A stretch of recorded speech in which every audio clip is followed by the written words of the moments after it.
Newcastle is probably one of the most exciting and dynamic places in the UK at the moment, and in fact it was voted, I think, one of the Lonely Planet's destination of choice for last year for tourist visits. In terms of what we would like to see there, we were commissioned last year, along with architects Faulkner Brown, to have a look at what might be achievable within the city centre, focusing on Northumberland Street. Northumberland Street is the premier retailing destination within Newcastle.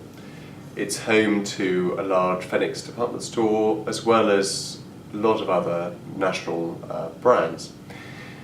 But the city have had what people, I think, would classify as an itch they just can't scratch for a long time there. They've commissioned numerous studies over the years because they just felt that it wasn't quite hitting the mark. And that's despite rents continuing to be high and retailers continuing to do well, and in fact footfall being very high on that particular street.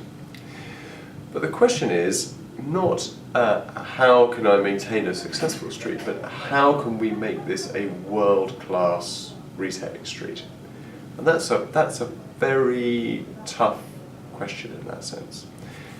And the way that we sought to address that was by looking at where globally had been constituted as world-class and was seen as very exciting and dynamic, and what lessons we could learn from that and then apply to Northumberland Street.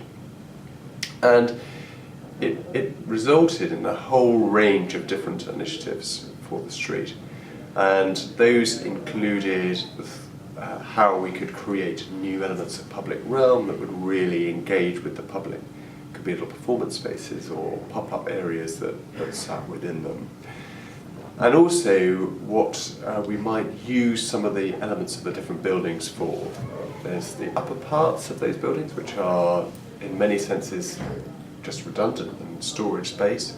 How could we get people working and using that space in a more effective way? There's lots of side streets which immediately tail off in terms of quality of area. And we looked at things like the work at Bird Street here, which has been done with the little pop-up pods next to Selfridges, and took inspiration from other side streets and other streets